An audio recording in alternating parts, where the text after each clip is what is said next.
today all our nation is celebrating the day of independence. We must thank God for all the people who fought for us, who gave their lives, who sacrificed their life, made a commitment to get the independence.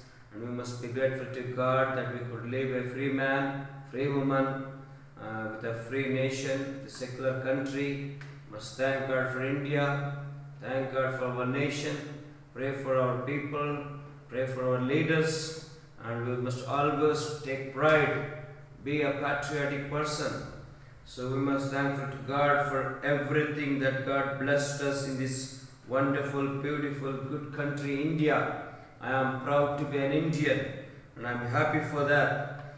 At the same time, let's also, as we are in the spiritual world, we are in the religious world, we are worshipping God today, Sunday. Let's also meditate upon the word of God, what it means to us, how we could also be a good citizen of our country, good person for God, good person for our neighbor, for our friends, for our relatives, what makes us something special, good. So we'll meditate how we can also be free from all kinds of ungodliness, unspiritual, and then unholiness, so that we would be a good citizen and would be a blessing to the people.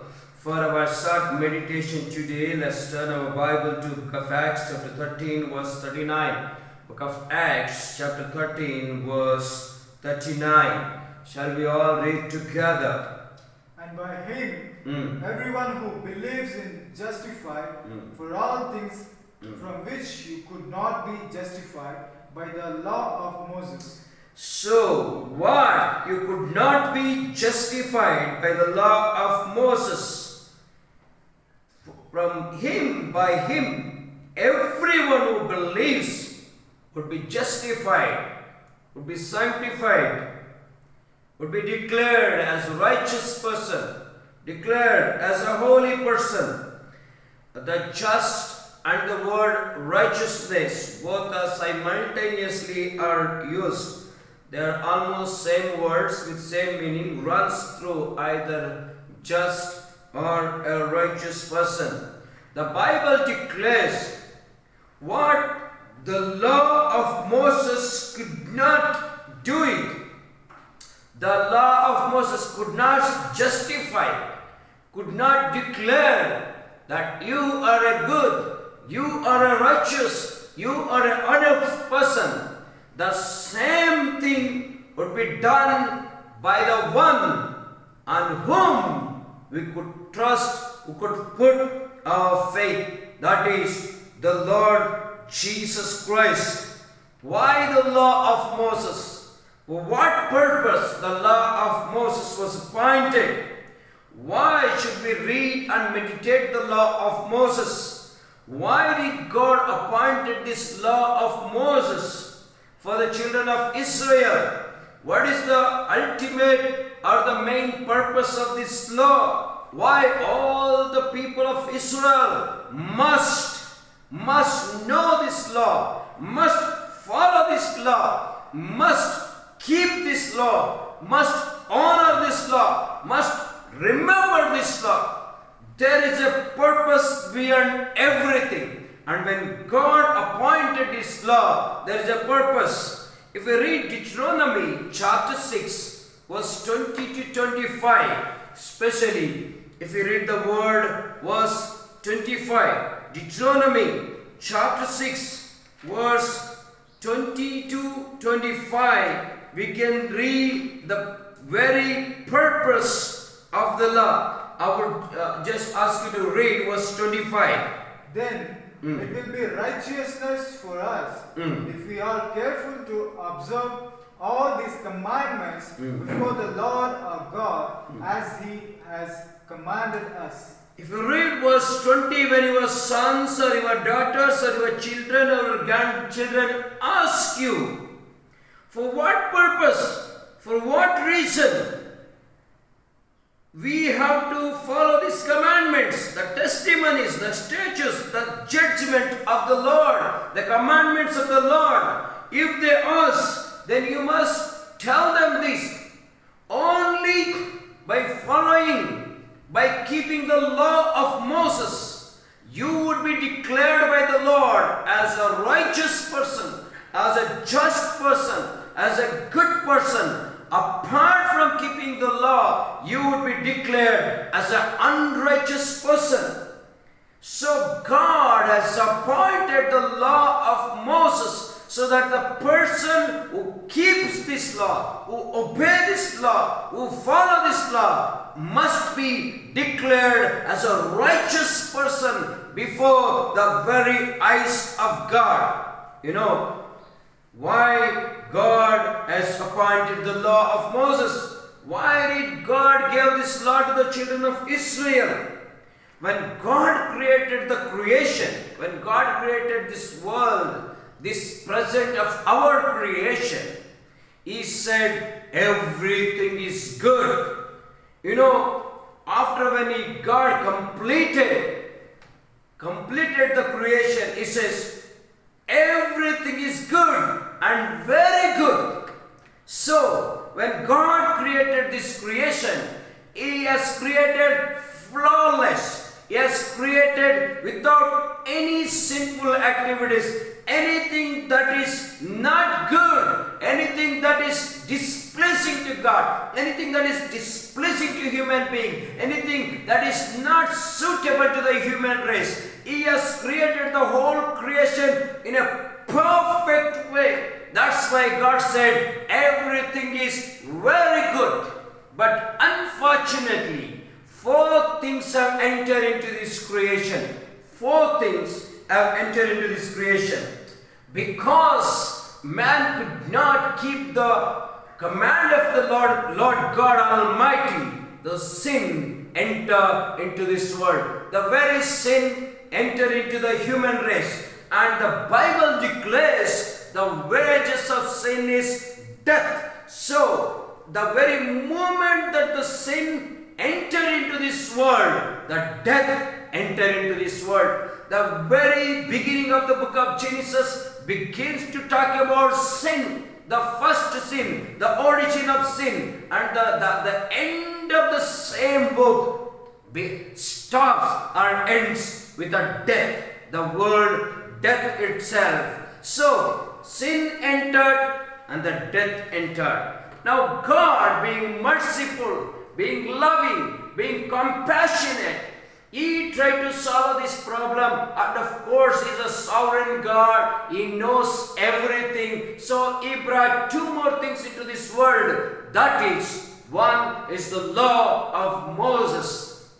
He brought to discipline the people. He brought this law with a perfect purpose to keep them alive, keep them safe, preserve them, help them not to commit sin, not to follow sin, not to being sinful, not to go against God, not to do the things that are displeasing to God. So God has appointed the law of Moses so that people would live a perfect life, a righteous life, an honest, good life. But this very law condemned every person when they committed sin. So, in order to solve that problem, God has appointed the penalty.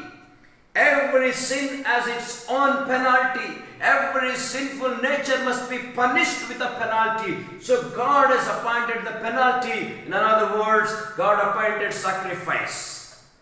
So the very nature and the essence of the law that we find is the sacrifices. All kinds of sacrifices we see in the law of Moses are the essence of this law. Because law condemns a sinful man, God has appointed as sacrifices so that still man will have a way to come out, and man will have a way to follow the righteousness and to be the righteous, be a judge. So all these four things have simply entered into our human creation. Sin came, death came, law came, sacrifice came. Now all these four things are completely in a perfect way fulfilled by our Lord and Savior Jesus Christ Himself. So law was given so that we would be declared as a righteous person by obeying the law, by keeping the law, by following the law. What would happen if we did not follow the law? You know, Peter, when he was talking in Jerusalem, the first council in Acts chapter 15 verse 10, he says, even we or our forefathers could not carry this burden, could not fulfill this demand, could not keep the law of Moses. Why should we put on the Gentiles? He clearly says Israelites could not easily keep the law. And you know, Galatians chapter 2 verse 16, Apostle Paul very clearly writes that by the law we can never ever be considered as justice, never ever be declared as a righteous person. It is impossible for us, even to Jews, even to us. We could not keep the law. So no one can keep the law easily. It's not so easy. And if we read Galatians chapter 3 verse 10 and 11, shall we read these words? Galatians chapter 3 verse 10 and 11. For as many as are of the works of the law are under the curse, for it is written, cursed is everyone who does not continue in all things which are written in the book of the law to do them. But that no one is justified by the law in the sight of God is evident, for the just shall live by faith. Continue. Yet the law is not of faith, but the man who does them shall live by them. See, law is perfect. Those who keep the law will surely live by the law. Those who keep the law will be surely declared as righteous. But the problem is, law is not just 1, 2, 3, 4, 5, 6, 7, 8, 9, 10. Law has so many demands. Law has so many requirements. And it is not so easy to keep the law in our day-to-day life. The Bible declares every single thing must be obeyed, must be followed, must be kept. And every day. It is not just a festival day. It is not just once in a month or once in a year. Every day-to-day life, in our every day-to-day life, we must follow the law, we must keep the law, we must obey the law. And if we fail to any one small instruction of the law, any one small commandment, any one small little thing, we would be declared immediately as condemned person, as a person with a sin, or the person with ungodliness. So it is not so easy. And the Bible declares, he who doesn't keep the law, doesn't follow the law, doesn't obey the law, he will be a cursed person. The curse immediately follows. All those who do not keep the law cannot live by the law, cannot live. They will be under the curse of God. They will be declared as unrighteous, ungodly. So therefore, we can understand how, of course, law is important. Law was given so that we would live a righteous life. Law was given so that we will live by the law. We will be pleasing to God and we will receive blessings. We will receive happiness. We will receive goodness and mercy. Everything that flows from the God Almighty Himself. Law is good. Law is perfect. The purpose of the law is good. Purpose of the law is perfect. But unfortunately, we as human beings, we cannot keep the law very easily. We cannot follow the law in our day-to-day life. We cannot say, I am a just person, I am a righteous person, because if we fail in even a smallest thing, immediately the law would condemn us. That is the law of Moses. The law of Moses could not keep us away from all kinds of ungodliness, all kinds of sinful nature, all kinds of worldly matter that brings displeasing to God Almighty. And the Bible declares, whatever this law could not do, one person did for us. That is Jesus Christ Himself. Jesus did for us one thing. The Lord demanded the penalty. The Lord condemned us as sinners. The Lord demanded us that you must pay the penalty. And then Jesus came not to condemn, but to pay the demand that Lord demanded. He paid the penalty for us. Being a just and righteous man, He died on the cross for us. He shed His precious blood for us. And He declared that all those who believe in Him or put their trust on Him, they will be declared as righteous. They will be declared as a just person, because Jesus fulfilled the law. Jesus lived up to the law. And Jesus, being a righteous, paid the all penalty for us. He paid for all our sins. And then He says, all those who trust in Him will be declared as a righteous person. He is the one who delivers us from all kinds of ungodliness, from all kinds of sinful nature.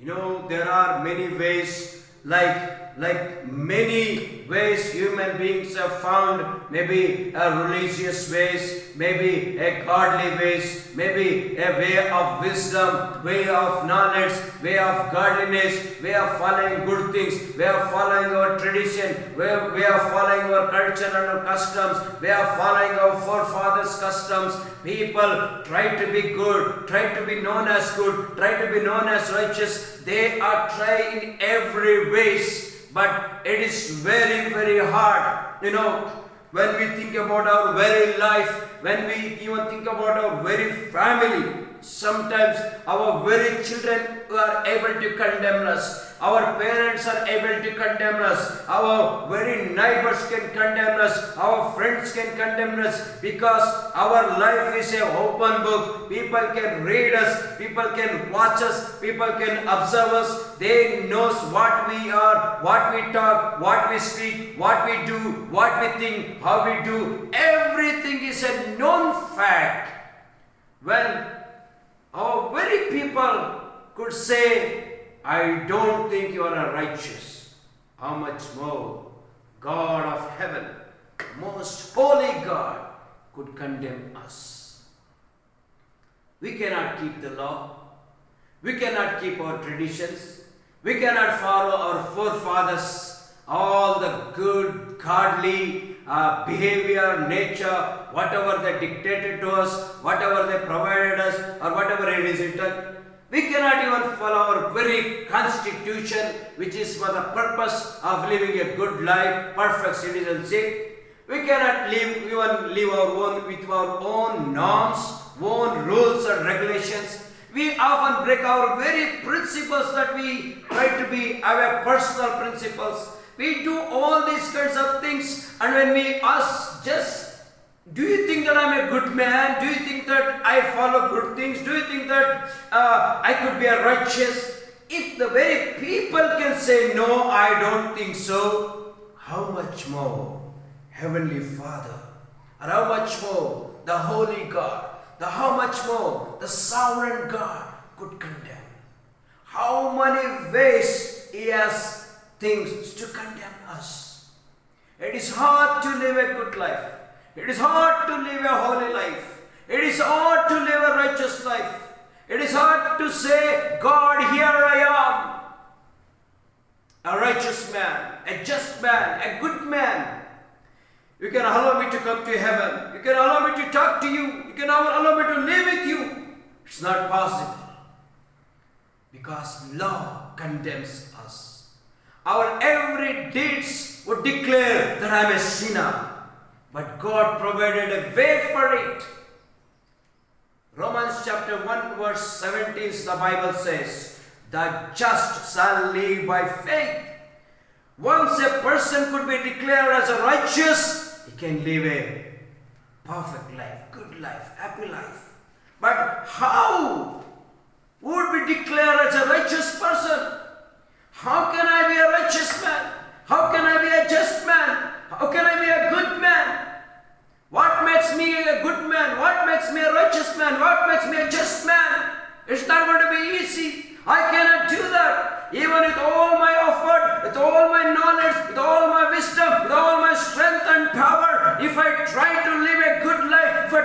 live a perfect, righteous, just life. It is not possible for me.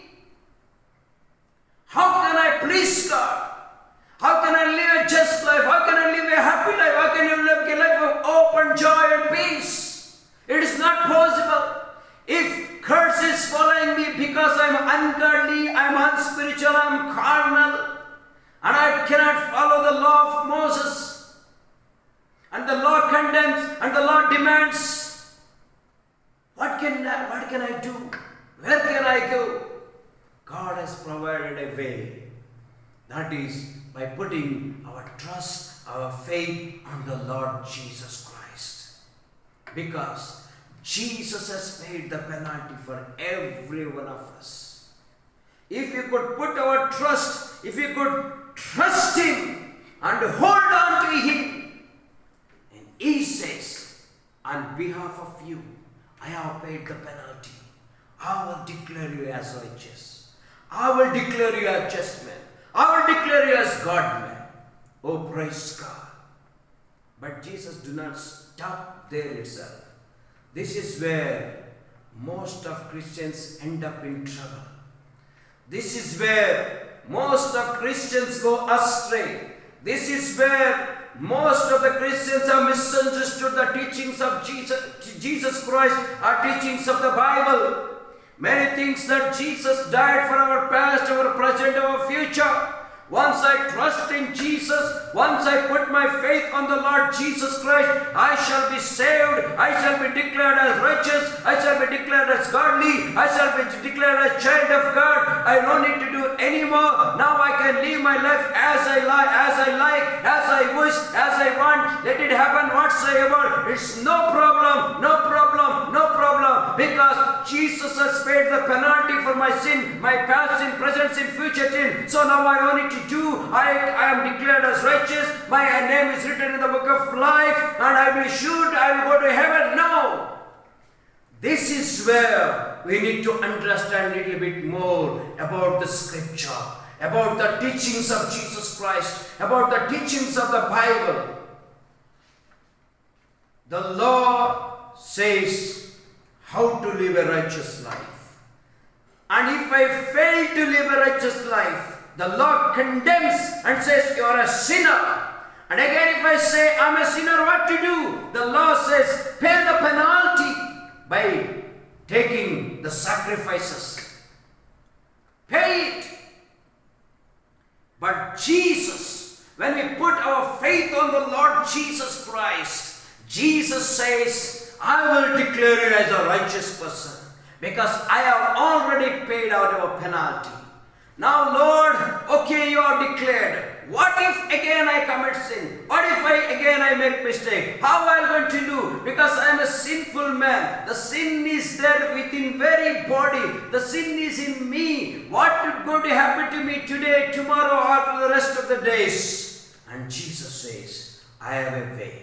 I have provided it. If you read John chapter 14 verse 15, Jesus says, I will go to heaven. But I will ask of the Father, and the Father would send you an helper, the Spirit, the Holy Spirit. That Holy Spirit would come.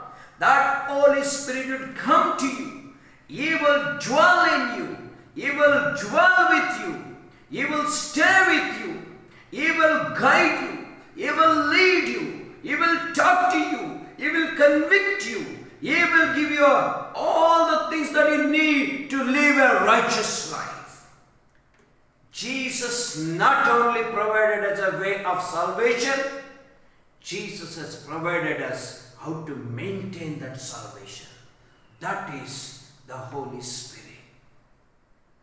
All those who believe in the Lord Jesus Christ, all those who trust in the Lord Jesus Christ, they can receive the baptism of the Holy Spirit. They can receive the Holy Spirit Himself. And then they should start live by the Holy Spirit. They must start walk by the Holy Spirit. They must start walk with the Spirit of Jesus Christ. That is the most important thing, because the Bible declares, if you read Romans chapter 8 verse 1 to 11, The Bible says, those who do not have the Spirit of Jesus Christ, they are not belongs to Jesus Christ.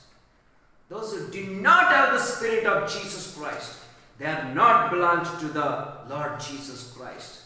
We are not under the law. We are not under the statutes and testimonies. We no need to follow, but we are under the Holy Spirit.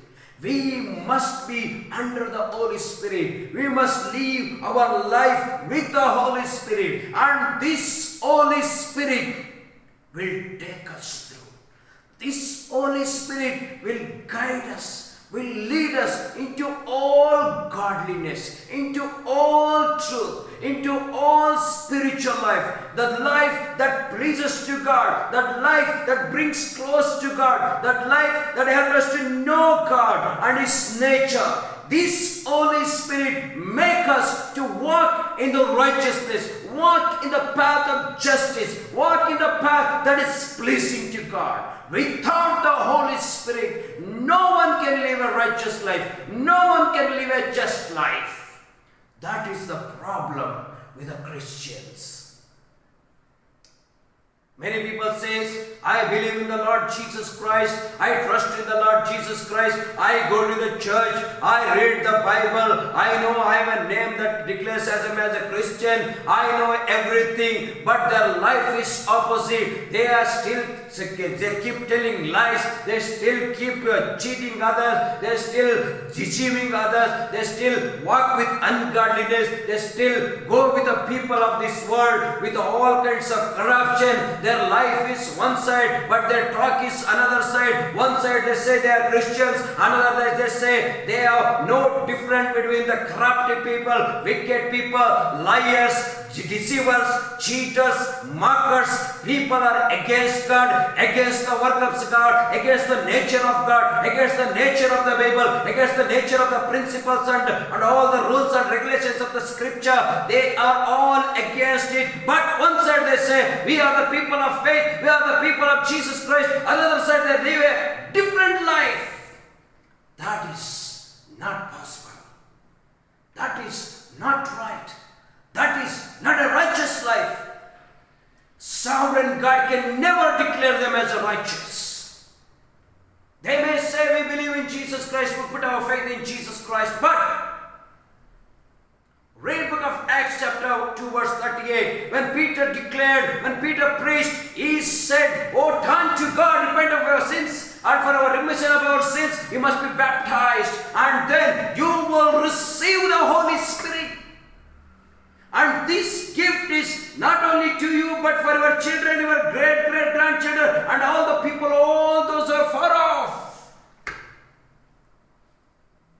Holy Spirit is given to everyone who trust and believe in the Lord Jesus Christ. And this Holy Spirit, the very moment it comes into one's life, this Holy Spirit begins to give conviction of sin, conviction of unrighteousness, conviction of the things that are not pleasing to God, the things that are against God's will, against the scripture, against the most moral things. And he says, you must not do this, you must not follow this, you must not walk in this, you must remove from your life. This Holy Spirit keep bringing conviction, keep changing, keep transforming a person, and he will go to transform. He will keep transforming a person's very life. He will shake the very foundation of human carnal life, and he will go to bring all kinds of operation to very carnal life of human beings, and he will start changing and changing and changing and changing every day, every day, every day, and that person keep changing. And his life keep changing, so that that life would look like the life of Jesus Christ, the life of godliness, the life of righteous life. If you read, it's a beautiful book of Romans chapter 8 verse, if you read 1 to 10, you can very easily understand we are not under the law.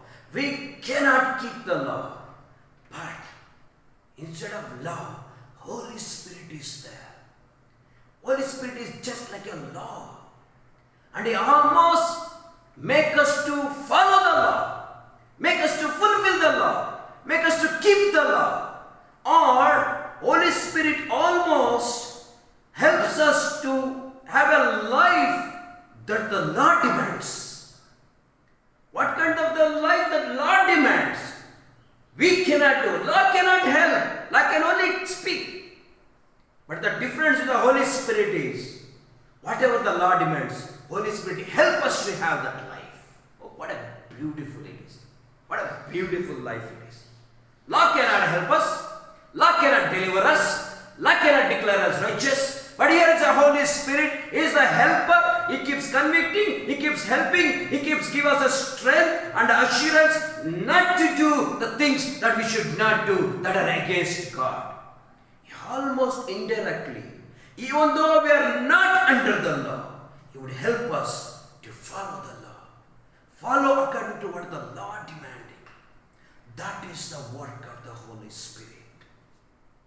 If someone says, I am a Christian, I believe in the Lord Jesus Christ, then he must have the Holy Spirit.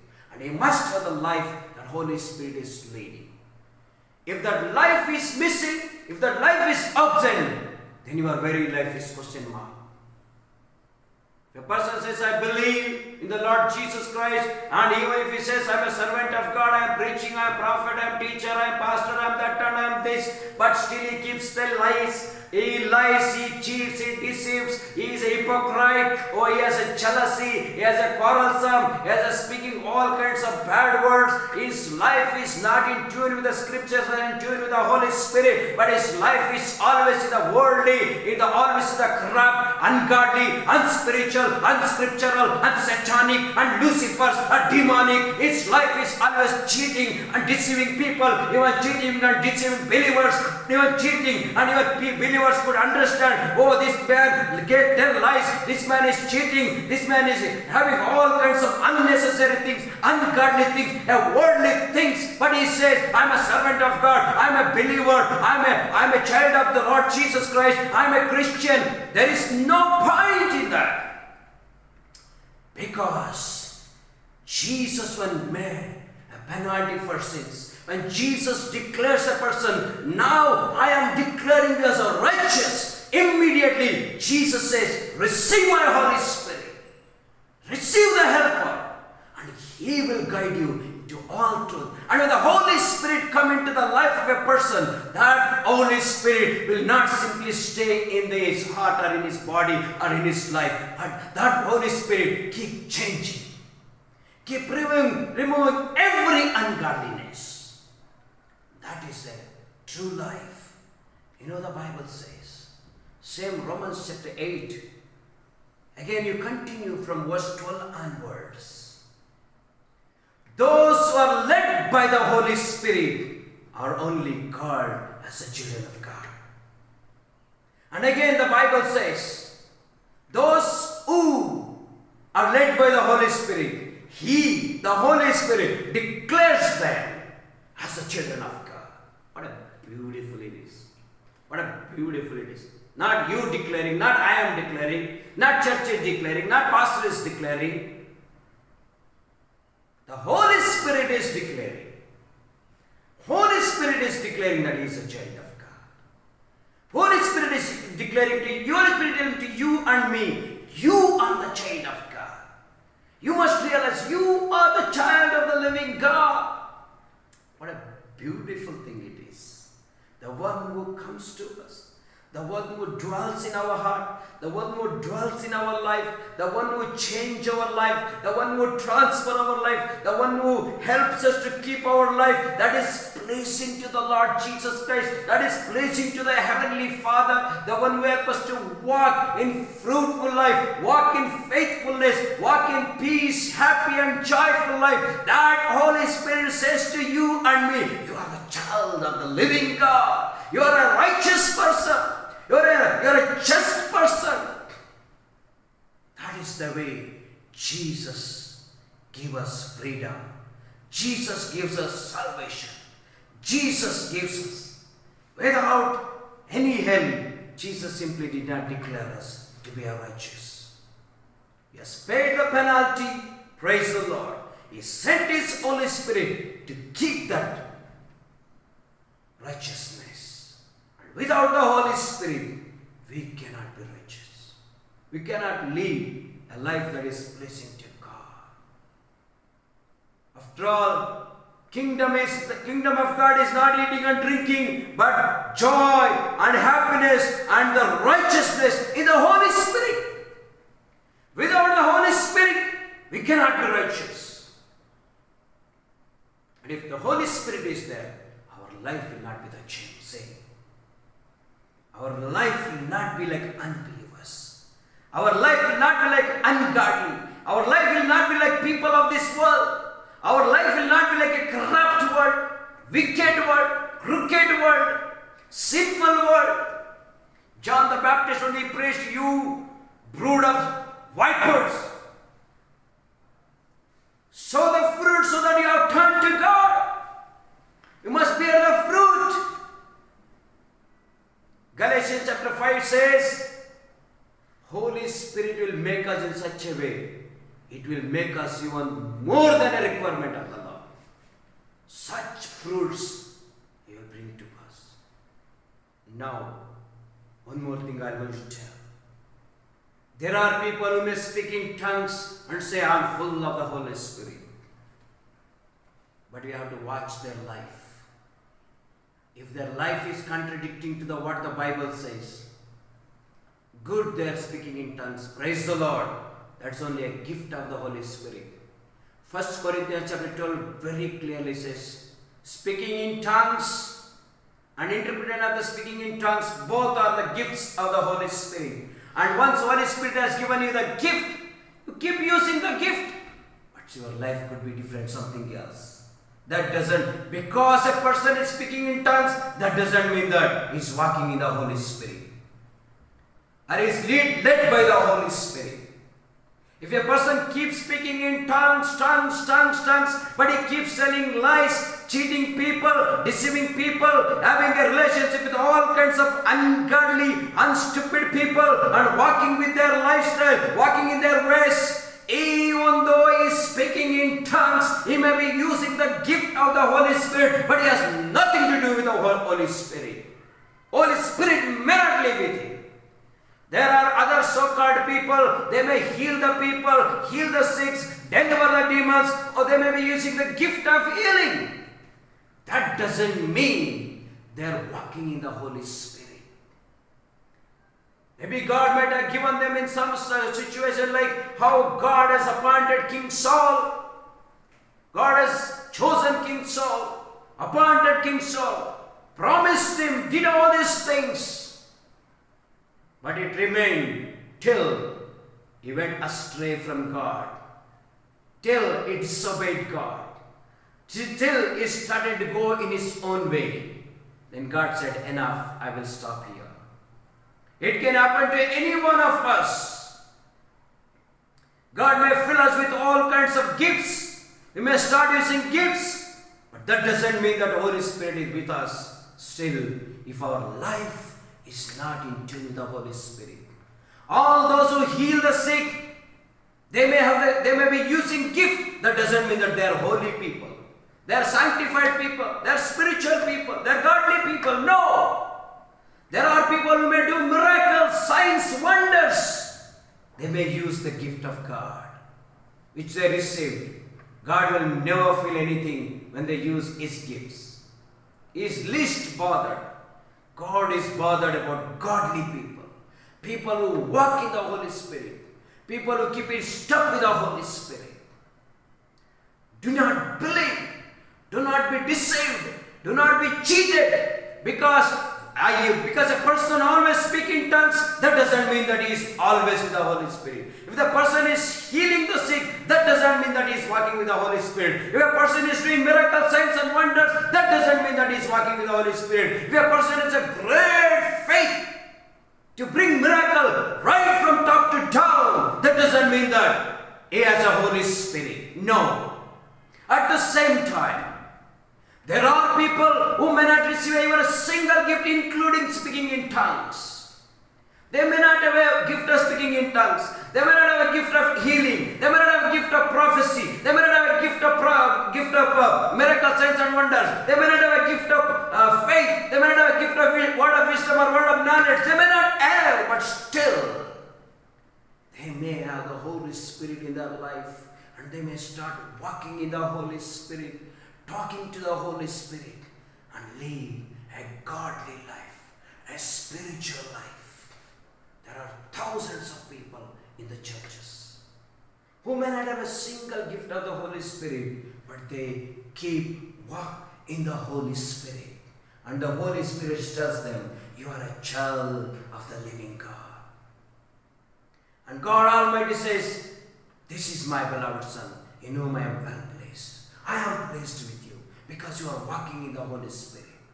You are living in the Holy Spirit. You are leading a righteous life. You do not tell lies. You do not cheat others. You do not market others. You do not criticize others. But you help others. You guide others. You do your best to others. You feel pity for people. You feel compassionate to people. You show kindness to the people. You are a spiritual person. You may not be having any spiritual gifts, but still you are a spiritual person because you walk with the Holy Spirit. But here is a person says, I am a Christian, I believe in Jesus, I know Bible, I preach a mighty sermon, I heal the sick, I do the miracle, I do the signs and wonders, but he keep telling lies, he keep cheating people, he deceives people, he is a hypocrite, he is doing everything. Where is the Holy Spirit? Holy Spirit is not a broker to come and go. Only when he is in the pulpit, Holy Spirit is there. When he is out of the pulpit, Holy Spirit is in heaven. No. Such people may be using the gifts of the Holy Spirit, but still they are unspiritual, ungodly, unrighteous people. They may not walk in the Holy Spirit. What all the Bible declares, what all the Heavenly Father Jesus Christ declares is, you must have the Holy Spirit in your life. And you must walk in the Holy Spirit. Then you will be declared a righteous person. That is the most important thing. We must use the gifts of the Holy Spirit. Every spiritual person can receive the gifts of the Holy Spirit. He can use the gift of the Holy Spirit. He can preach, he can teach, he can prophesy, he can have a faith, he can heal the sick, he can deliver the sick, he can do everything, and he can use every gift. There is nothing wrong in that. But he must also walk in the Holy Spirit. His life must be in tune with the Holy Spirit. You must be away from all ungodly things. Then heaven declares you are a righteous person. So Jesus came to give that righteous to us. The law can never declare us a righteous person. In fact, law condemns us as a sinner. And law demands you must pay the penalty. But Jesus paid our penalty, deliver us from the sin and from curse. And he has given a helper to live a godly life, righteous life, till we go to heaven, until Jesus come and meet us. And we must walk with this Holy Spirit. More than using his gifts, we must walk in him. And we must bear the fruits of the Holy Spirit. Then we can say, we belongs to God Almighty. Holy Spirit tells to us, you are the child of God. And Holy Spirit tells to the world, he is the child of God. She is the child of God. He is a true believer. She is a true believer. He is a godly person. She is truly a godly person. Helping, kindness, showing kindness and mercy to others. Helping others, helping the poor, helping the needy, helping the one who needs help. Never criticize, never condemn, never blame, never quarrel, never have jealousy, never have anything to do with ungodliness, but only a love of God, only a love of God, only a joy of God. That is the life of the Holy Spirit, and that is the life of a believer, and that is the life of a Christian. Do not have such life, we cannot declare as a righteous. The Bible again clearly, read book of Romans chapter 8, verse 1 to 14. We are not under the law, it is true, but we are under the Holy Spirit. Holy Spirit makes us to live a life that demanded by the law. He helps us and He declares. And if the Spirit of Jesus is not in us, we now will not belong to Jesus Christ. That's what the Bible declares. Very, very clear. In fact, Bible declares all those who did miracles, signs, wonders, powerful, all kinds of things. One day Jesus may say, I don't know who you are. But all those who walk in the Spirit, Holy Spirit says, you are the child of God. People of God, let's remember these things. Let's walk in righteousness. Let's walk in truth. Let us be just and righteous. And the God Almighty will bless us. Jesus came to redeem us. And Jesus came to declare us righteous. And Jesus came to give us the helper to live a righteous life. And if we could follow and live a righteous life, it is a blessing to God, blessing to this world, blessing to anyone and everyone in this world. God bless all of us through this message. Let's pray. Heavenly Father, thank you for your holy words. Continue to bless us, O God. Help us to walk in the Holy Spirit. Father, the very moment that we believe in Jesus Christ, you have declared that you will receive the Holy Spirit. Help us to receive the Holy Spirit and walk with the Holy Spirit so that we will continue to be changed, transformed, to be like you, to be like Jesus Christ. So that, Lord, Heavenly Father, will declare us in Christ Jesus. You are declared as a righteous and just person. Thank you, Heavenly Father. We give you all the glory and honor. In Jesus' holy name we pray.